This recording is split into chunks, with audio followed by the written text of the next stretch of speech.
El oro negro que financió a los paramilitares proviene de una empresa, pero no cualquier empresa, la empresa que más dinero, más platica le trae aquí al territorio colombiano. Estamos hablando de Ecopetrol, en donde su alianza, su connivencia y también su participación en el conflicto fue clave para la expansión de ambos, de los paramilitares y de esta empresa verde de Ecopetrol. Uno compraba camuflados, otros se armaban con fusiles y compraban equipos de guerra, pero mientras tanto aquellos hombres de cuello blanco y mujeres que también estuvieron involucradas hacían la vista gorda frente al evidente robo para después reportar solo la mitad y así el restante venderlo clandestinamente. Un negocio redondo.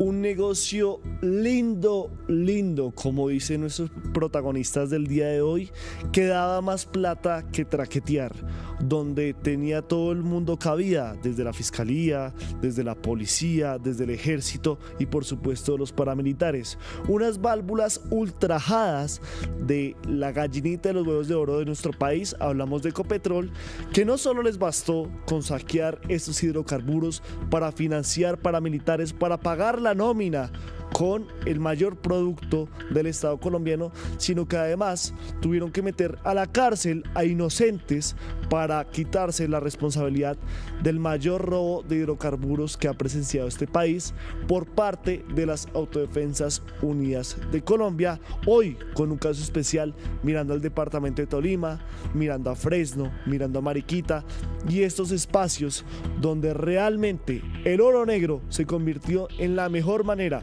para cooptar todas las instituciones del Estado y por supuesto pagar la nómina de los paramilitares con plata del Estado colombiano. Sean todos bienvenidos a Sin Mordaza, a este espacio donde hablamos de las verdades de diferentes hechos, de diferentes personajes que en algún momento quisieron callar. Y hoy vamos a hablar de Ecopetrol. Mi nombre es Felipe Martínez. El mío es Julián Lamprea y los invitamos en este momento a todos a compartir esta transmisión, a darle like a este video y por supuesto estar muy atentos a través del chat de YouTube y Facebook para hacer este programa un poco más interactivo, que nos dejen también sus comentarios y que nos ayuden a compartirlo, a rotarlo, porque la historia Sin Mordaza del día de hoy, esa historia que quisieron silenciar, que quisieron ocultar para que prevalezca el poder del oro negro en las finanzas de las Autodefensas Unidas de Colombia, se tiene que conocer por todo el mundo. Así que rótenlo, compártanlo y bienvenidos todos a Sin Mordaza. No siendo más, empecemos con la historia amordazada del día de hoy. Aunque hoy vamos a hablar de los paramilitares, de las autodefensas, de esos hombres que se armaron para acabar con la guerrilla, si queremos entender el mundo del oro negro hay que regresarnos a más o menos 1951, cuando esta empresa verde, Ecopetrol, nace y empieza a decir: necesitamos unir y conectar el país con oleoductos, con ese reguero de tubos que recorren el territorio colombiano para distribuirlo. Y ahí es donde nacen dos importantes descubrimientos: Caño Limón en Arauca en el 83 y Cusiana, Cupiagua en el Casanare, entre el 89 y el 93. Eso obligó a que esta empresa maravillosa, que vuelvo y repito, trae mucha plata al territorio colombiano, empezara a construir, pero construía en partes bastante complejas. Fueron 9.000 kilómetros en donde convergía lo que sería el crudo, pero también campamentos guerrilleros de el Ejército de Liberación Nacional, el ELN, y también de las Fuerzas Armadas Revolucionarias de Colombia. Estamos hablando de una época en donde el auge de las guerrillas ya se encontraba y pues la construcción de tanto la idea subversiva como la construcción de estos oleoductos converge. Y ahí es donde nace prácticamente esta historia, ya que los paramilitares en un momento no existían, no se consideraban en esta época, simplemente eran como aquellos ejércitos de los narcotraficantes. Y los narcos pues estaban concentrados en eso, en exportar cocaína. La guerrilla, que en ese momento no lo veía tan claro y no se había metido en el mundo de la coca para financiarse, empezaron a ver los oleoductos con algo de belleza, con algo de amor. Pero en un principio, usted sabe, Julián, que las guerrillas lo que quieren hacer es acabar con los oligarcas, con los grandes empresarios. ¿Y cuál es la mejor forma de joderles a ellos el negocio? Destruyendo los oleoductos, destruyendo ese paso que unía al país. Y ahí fue en donde empezaron a hacer estas cosas. Pero se empezaron a dar cuenta también de que como toda guerra se necesita plata, empezaron también, primero, a destruir y segundo, a robar también ilícitamente lo que sería O sea, es el que petróleo, estamos hablando los hidrocarburos. del oro negro, porque realmente, a pesar de que esa controversia que dijo el presidente de la República alrededor de la gasolina y demás, pues esto ya se volvió algo vital, ¿no? O sea, usted Sí. necesita gasolina en cualquier rincón de Colombia para una motobomba, para el carrito que lo lleva usted al pueblo, para el tema de una planta que energía. O sea, estamos hablando de un insumo esencial para los trabajos, no solo en Colombia, sino en el mundo. O sea, que queremos hacer la transición y demás, breve, pero en un país que todavía sigue siendo tan rural como lo es Colombia, es muy necesario. Y en las épocas del auge del paramilitarismo y esa confrontación con las guerrillas, pues como lo han dicho los mismos protagonistas, hablamos de Pablo Hernán Sierra, del mismo Pedro Pum Pum, daba más plata que traquetear, era algo que con el que, yo no sé, usted era un policía de la estación, yo le podía decir, pues venga, yo le doy un barril de gasolina y usted quédese calladito, pues huevón, eso representa mucha plata. O sea, si ahorita nomás, ¿cuánto está el galón de gasolina? Como en casi 15.000 pesos. No, ya rozando los 16. Casi 15.400, algo así, ¿no? Pues esto está barato, si usted lo dice 15.400 Sí. está barato. Por allá cerca de la 13, la Yuelos, más o menos donde yo vivo, 16 lucas. Bueno, Redondea. o sea, Y eso ya es estamos plata. hablando que ya es plática, loco. Lo que pasa es que uno realmente no lo valora, pero es una cosa que todo el mundo necesita sí o sí. Hasta incluso hay personas que cocinan con algunas Estufas de gasolina. estufas de gasolina. Sí, porque también el gas es otra vaina. Pero entonces, estamos hablando de que es algo muy importante y que las guerrillas empezaron a ver simplemente como, bueno, le puedo joder la vida al de cuello blanco rompiéndole Pero los también hay una oleoductos, oportunidad de negocio. pero también yo puedo mover a mis grupos guerrilleros, ¿cómo?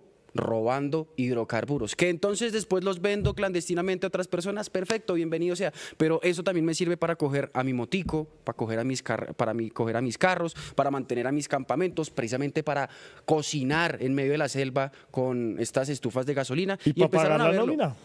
Y evidentemente para pagar nómina, pero en un principio lo que lo vieron fue como del anarquismo. Aquí vamos a romper todo. Aquí, o Pero sea, se habla de las ellos- guerrillas, ¿no? De las guerrillas, porque en un principio, como toda la historia, hay cosas que se repiten. Primero, como farsa. Primero como tragedia y después como farsa. Y en el caso de los guerrilleros más o menos se vio así, que después se terminó perfeccionando con los paramilitares, porque pues las guerrillas no querían a los oligarcas, los paramilitares prácticamente eran los oligarcas vestidos de camuflado en las zonas de guerra. Y aquí estamos englobando una parte de lo que se denomina la paraeconomía, ¿no? Exactamente. Algo que hace mucha falta investigar en Colombia, porque aquí nos quedamos con los actores armados, con las víctimas, con las cifras y demás, pero no se habla de esas empresas, de esos productos que hicieron pues parte de toda la estructura paramilitar. Por ejemplo, hace poco vimos una sentencia Chiquita Brands por el tema de haber financiado paramilitares en todo este tema de donde tenían sus labores comerciales, que supuestamente eran labores de protección, pero que terminaron en masacres y demás, dándoles armas para, no solo, dándoles dinero no solo para comprar armas, sino para traficar también a través de sus cajas y demás otros productos, porque no solo hablamos del oro negro, sino también del polvo blanco, ¿no? Exactamente, de esas dos gestiones, porque igual, hoy vamos a hacer un análisis profundo de cómo comienza el robo de hidrocarburos y después vamos a hacer un análisis todavía un poco más profundo de los falsos positivos y intentando contar cómo hoy día está, porque esa ideología que contamos en un principio de las guerrillas en los 90s, tristemente hoy se disuelve, no existe, todos somos narcoparamilitares, narcoguerrilleros y todos roban hidrocarburos con las mismas ideas de financiar a sus grupos guerrilleros, paramilitares o de Bacrim. Pero eso Ahora, ya es más imagínense, adelante. qué mamera uno hacerle todo el proceso a la cocaína y demás, distribución, tener que negociar con un montón de policías y demás, cuando usted solo netamente tenía que saber dónde estaba el tubo, ponía la válvula, le metía el otro tubo para sacarlo y llene una Hilux, llene una camioneta de Platón con resto de barriles y hágase un negocio lindo, lindo. Listo, entonces ahora vámonos para lo que sería Barranca Bermeja, que es uno de los lugares donde el ELN,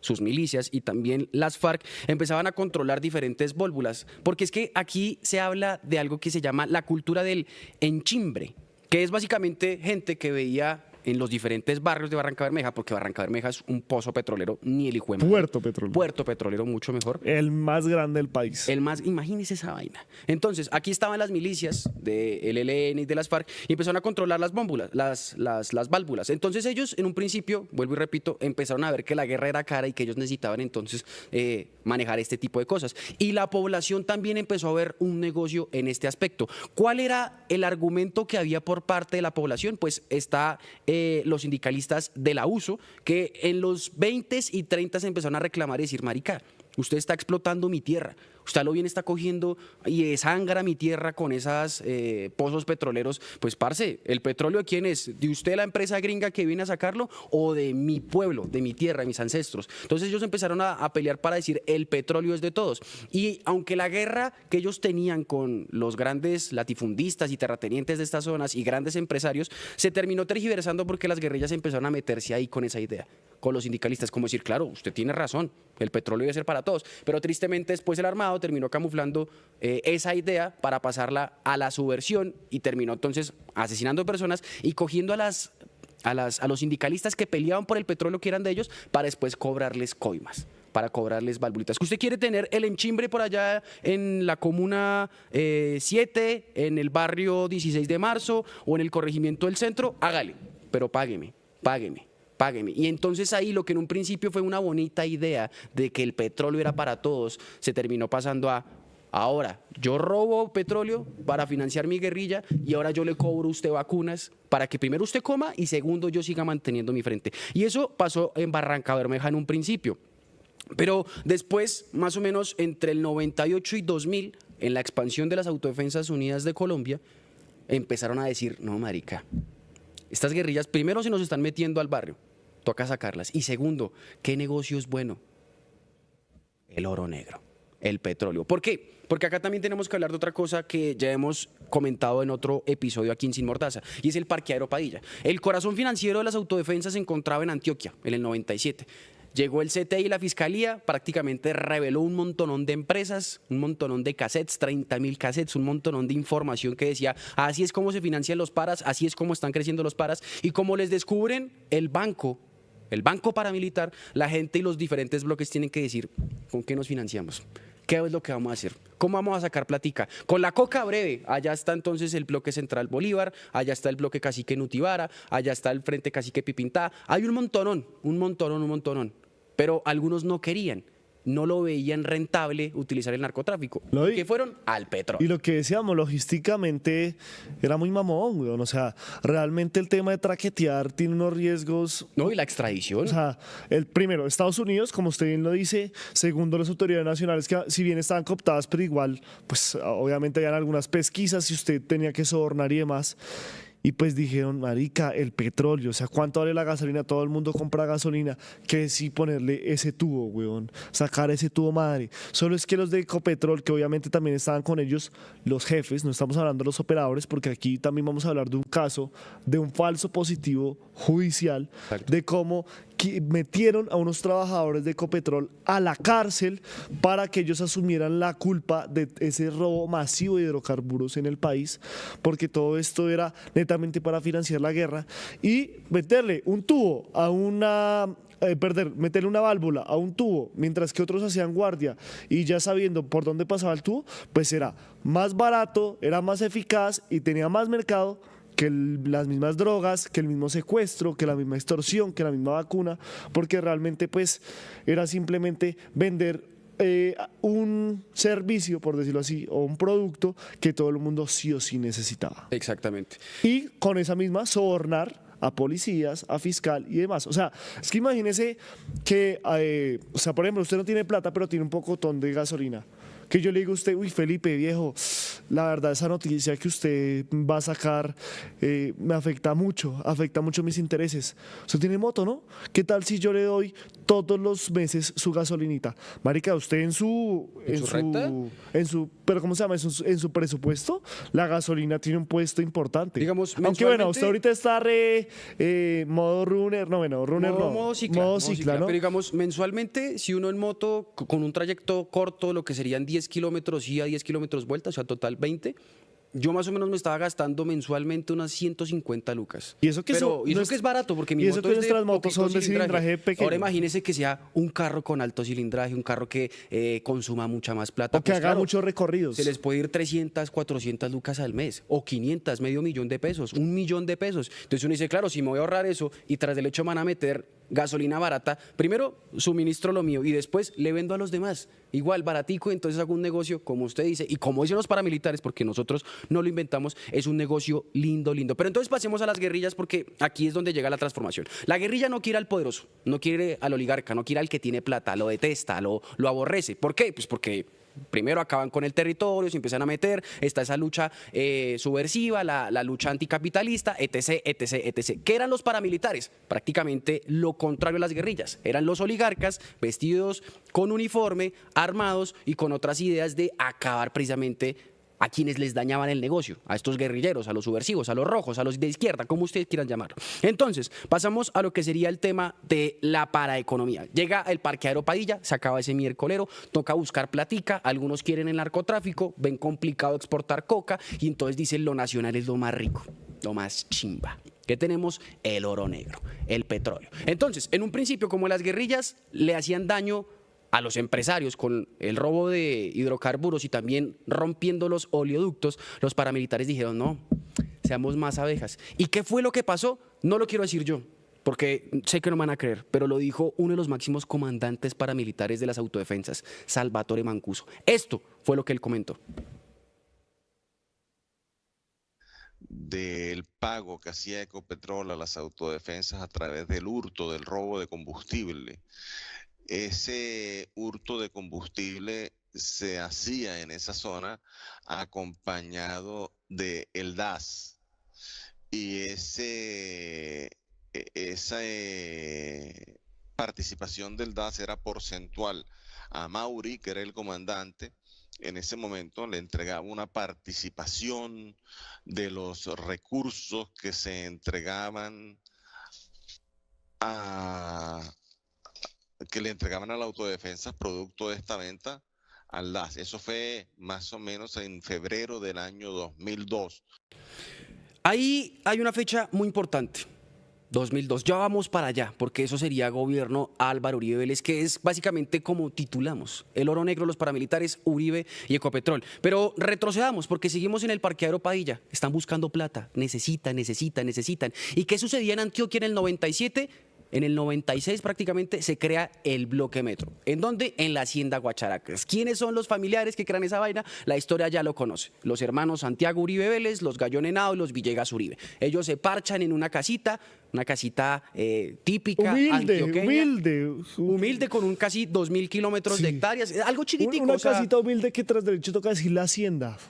Imagínese. Sí, o sea, entonces, estamos hablando de que nos movemos entre Guacharacas, entre La Carolina y ¿cómo es que se llama la otra? Hay una tercera que también es... Pucha, ¿yo cuánto haría por tener ese rancho, pa? El rancho aparte, dirían por ahí. Pero entonces, estamos con el tema de la financiación. Y aquí aparece un personaje muy importante en la historia paramilitar, importante más no para vanagloriarlo, sino porque partió en dos lo que sería la historia paramilitar, y es el señor doble cero, Carlos Mauricio García Fernández, un exmilitar pleno, duro. Ese doble cero me suena, loco, me suena. Es de un tal bloque... El bloque metro. Bloque metro. Sí. Es el primer comandante que ponen en el bloque metro. Ponen una persona que conoce las armas, que sabe uniformarse, que sabe meterse y que además de eso conoce cómo armar a la gente. Pero ¿qué es lo que tiene en la mente él? Decir, jueputa, aquí no vamos a meternos con el narcotráfico. Aquí no. Los guerrilleros también están metidos con el narcotráfico. No, los paras no. Los paras tenemos, ¿no?, una idea diferente. Pues esa hay es versiones la hipótesis encontradas sobre doble cero y ese pensamiento, ¿no? Sí, pero igual es algo que mantuvo, presuntamente. Y entonces, aquí lo que ellos identifican para forma de financiarse después de lo que sería el parqueadero Padilla, el corazón de los paramilitares, que usted puede encontrar otro informe aquí en Sin Mordaza que ampliamos sobre eso, y de alias Lucas. Y la entrevista con Gregorio Oviedo, el principal investigador del CTI, que hace unos meses falleció y que tuvo una entrevista de 2 horas con nosotros aquí en el Tercer Canal, también para revisar todos esos detalles de cómo fue la persecución después de encontrar el corazón financiero de las AUC. Exactamente. Entonces ellos empiezan a ver que el polvo blanco no les sirve, que no lo quieren, que también estos grandes hacendados y diferentes familias que en ese momento tendrían en la cabeza de la gobernación a Álvaro Uribe les dicen como que no nos metamos tanto con ese visaje. Ya, por ejemplo, en el 86 ya le habían dado... Sí, es muy caliente, es muy caliente. ¿Qué tenemos aquí atrás en la hacienda Guacharacas? Tenemos ganadito, tenemos pasto, marica, ¿y ese tubo que pasa qué es? ¡Ah! Ahí pasa hidrocarburos. ¡Claro! ¿Qué es lo que tenemos entonces ahí? Una mina de oro atrasito de lo que sería la hacienda Guacharacas. Y aquí es donde entonces se habla del polioducto Sebastopol-Medellín, que ese también viene desde Barranca Bermeja y conecta con esta parte del noroccidente antioqueño para después conectar a todo el país. Bueno, lo que en un principio estábamos hablando de la construcción de esta gran infraestructura para llevar combustible a todas partes. Entonces, aquí empiezan a ver con buenos ojos que tienen este lugar. ¿Qué es la cuestión? Cuando usted está hablando de Antioquia, usted está hablando de un territorio corrugado. ¿Cómo así? Está así, comprimido. Tiene muchas montañas, tiene bastante selva. O sea, es complicado de cierta forma robar hidrocarburos si usted no tiene una zona plana, si usted no tiene una zona como medio pavimentada, porque entonces empieza a joder el carro, que estas pipetas empiezan entonces a ser más pesadas, se vuelve más tortuoso. ¿Y usted qué necesita? Necesita lugares vulnerables para que un vehículo grande entre y salga con facilidad, para que eso sea rapidito, para que eso sea de afán. Y entonces aquí llega otra idea de lo que serían los paramilitares, que se parte en dos. Primero, tenemos la teoría que tiene que ver con los proyectos extractivistas, con la minería, y la otra idea que tiene que ver con este robo de hidrocarburos.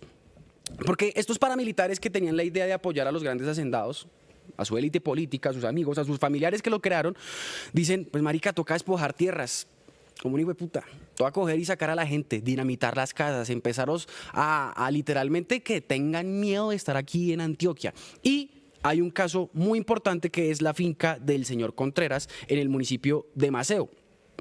Jesús Gómez Giraldo, alias El Panadero, comandante de esa zona del bloque metro, dijo que por ahí pasaba el polioducto y también la entrada de la casa estaba pavimentada. O sea, era ideal para que grandes carros, grandes operativos se hicieran en esa zona y empezaran a robar y a robar y a robar y a robar y a robar. Y además de eso, como era una finquita también medio escondidita, bien pavimentada, pues les servía a ellos también para utilizar como base de operaciones. Y claro, como estación de servicio, por decirlo así, imagínense, o sea, los propios paramilitares ya tenían sus gasolineras con precios supremamente bajos. ¿Por qué? Pues porque se lo robaban. Así de sencillo, así de fácil. Y aquí aparece una de las personas más importantes de lo que sería el bloque metro sobre el tema del robo de hidrocarburos. Alguien a quien nosotros en la cárcel de máxima seguridad en Cómbita, en Boyacá, fuimos y entrevistamos. Pero creo que no solo es importante en el tema de los hidrocarburos, es muy importante en la historia del paramilitarismo y es muy importante en el juicio de la historia o el juicio más importante recientemente en Colombia, ¿no? El tema de que él dice quiénes son los familiares, quiénes son las personas que crea el bloque metro, el señor Pablo Hernán Sierra, alias Pipintá, del Frente Cacique Pipintá, que tiene que ver con el bloque metro. Entonces el man llega y dice, listo, acá tenemos un negocio ni el hijo de madre. Primero, supuestamente, él llega por la ideología antisubversiva que tenían los paramilitares del bloque metro. Él ve eso como una oportunidad también como para defenderse, porque es cierto, o sea, la guerrilla también asesinó indiscriminadamente a personas que no debían, secuestró a personas que no debían y después estas se terminaron armando y todo se terminó después tergiversando en una guerra de poderes, el poder guerrillero, el poder paramilitar, político. Entonces, Pablo Hernán empieza a ver esto como un negocio y empieza a ver lo que tenía la hacienda Guacharacas como una de las grandes oportunidades para financiar el bloque después de que se haya descubierto el parqueadero Padilla. Entonces, el señor Sierra se encargó de establecer redes comerciales. ¿Qué quiere decir eso? Conexiones. Venga, papi, yo acá tengo un negocio en el hijo de madre. Oro negro. ¿Qué es eso? Petróleo, papi, gasolina, diésel. ¿Qué quiere? Se lo vendo a tanto. Breve, hágale, yo se lo compro. Y ahí empezó. Y entonces también tenía que contactar a dueños de estaciones de servicio para exactamente lo mismo, porque usted de nada le sirve robar y no vender. Eso ya sería acumular. Y pues en el mundo criminal nadie quiere acumular cosas, todo el mundo tiene sus negocios, todo el mundo acumula pinturas para después venderlas, acumula oro para después venderla. El petróleo, eso tiene que ser rapidito, el diésel, la gasolina, tiene que venderlo de afán. Y eso es lo que estaba haciendo Pablo Hernán Sierra frente a este tema del robo de hidrocarburos que se estaba gestando en Antioquia. Hacía sus contactos y después vendía a mucho menor precio. Entonces, ¿qué es lo que habla el señor Pablo Hernán Sierra sobre este negocio? Que era mucho mejor que traquetear. Y aquí está parte de la entrevista que nosotros fuimos a hacer con Julián Martínez y Julián Lamprea y su servidor Felipe Martínez en la cárcel de Cómbita, la cárcel de máxima seguridad. Escuchen qué fue lo que narró el entonces líder del cartel de la gasolina del bloque Metro en la hacienda más famosa que tiene Colombia, que presuntamente es cuna de los paramilitares, la hacienda Guacharacas. Pinta fueron la extracción de combustible de Ecopetrol. ¿Por qué? Resulta que yo fui el fundador del cartel de la gasolina, llamémoslo así, en el bloque Metro. Entonces, un comandante que fue el que inició en Caldas, ese comandante va donde J y le dice que ese grupo pues apenas está iniciando, que necesita finanzas, que allá pasa el tubo de Ecopetrol, que cómo hace, que necesita una persona para que le ayude. Entonces me llegan a mí y me envían con ese comandante, y llego yo a Caldas y ubico pues el tubo, ubico todo y monté unas válvulas. En su momento Ecopetrol casi quedaba más platazo que traquetear. Yo tuve 3 bombas de combustible y entonces yo sacaba, digamos, en una noche 40, 50 mil galones. ¿Y los de Ecopetrol sabían que ustedes hacían eso? ¿Permitían eso, por ejemplo? ¿O les ponían... Hombre, con los recorredores, porque eso lo cuida un recorredor. Y ahí hay un coronel del ejército que es el que está adscrito, que está en permanente vigilancia pues, de eso. ¿Qué ocurre? Resulta que si uno saca combustible, digamos, en el intermedio de Medellín y Pintada, entonces es en la planta de Medellín donde muestra la baja cuántos galones se perdieron. Entonces, por decir, en una noche nosotros nos extraíamos 50 mil galones. ¿Qué hacía la planta de Medellín? Reportaba 100 mil. Para ellos allá sacaban de manera legal 50 mil y los vendían ahora mismo en Medellín. Entonces, a ellos mismos les convenía que nosotros extrajéramos combustible. Como digo yo, y se lo dije al comisionado de paz. Le dije, yo pagué nómina y compré fusiles con plata del Estado, con plata de Ecopetrol. Y el Estado somos nosotros. En Positiva creemos en el poder de la colaboración, en la fuerza de los sueños y en la importancia de estar siempre presentes. Nos impulsa el deseo de proteger lo que somos y lo que seremos. Positiva, la aseguradora de todos los colombianos. Ayúdanos a seguir con nuestra labor periodística a través de nuestro NICI 310-779-3518. Se está evaluando es que más adelante sí sea para todos. Lo que necesita el país. Pedí que me sacaran de allá. Un agradecimiento a todos por su sintonía aquí en el tercer canal. Métase en la mente de un delincuente, de un ladrón. A una nueva entrega de periodismo sin corrección. Pasión todo locura y estamos muy contentos. De las calles del sur. Digo, la señora, ¿me da un expreso, por favor?